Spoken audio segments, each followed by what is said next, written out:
ಸಮಾವೇಶ ಅಂಗವಾಗಿ ಪಟ್ಟಣದಲ್ಲಿ ಸೋಮವಾರ ಸಂಜೆ ಭಾರತ ಮಾತೆಯ ಭಾವಚಿತ್ರದೊಂದಿಗೆ ಬೃಹತ್ ಶೋಭಾಯಾತ್ರೆಯನ್ನ ಕೈಗೊಳ್ಳಲಾಗಿತ್ತು.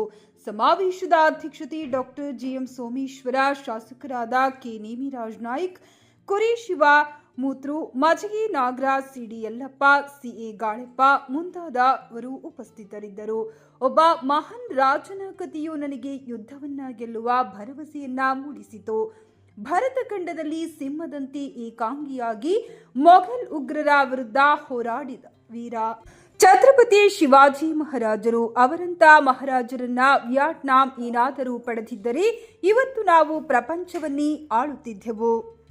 ಇದಾದ ಕೆಲ ವರ್ಷಗಳ ಬಳಿಕ ವಿಯಟ್ನಾಂನ ವಿದೇಶಾಂಗ ಮಂತ್ರಿಗಳು ಭಾರತಕ್ಕೆ ಭೇಟಿ ನೀಡಿದರು. ಅವರು ಕೇಳಿದ್ದೇನು ಗೊತ್ತೇ? ಛತ್ರಪತಿ ಶಿವಾಜಿ ಮಹಾರಾಜರ ಸಮಾಧಿ ಎಲ್ಲಿದೆ ಎಂದು. ಆಶ್ಚರ್ಯ ಮತ್ತು ನಾಚಿಕೆಯಿಂದ ಭಾರತದ ಅಧಿಕಾರಿಗಳು ಅದು ಮಹಾರಾಷ್ಟ್ರ ರಾಜ್ಯದ ರಾಯಗಢದಲ್ಲಿದೆ ಎಂದರು.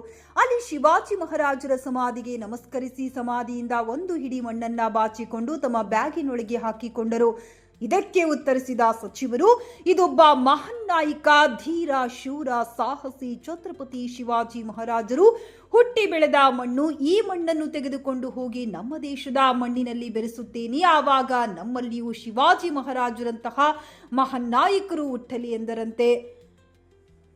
ವರದಿ ಫಕೀರಪ್ಪ, ಟಿವಿ11 ಕನ್ನಡ, ಹೊಸಪೇಟೆ.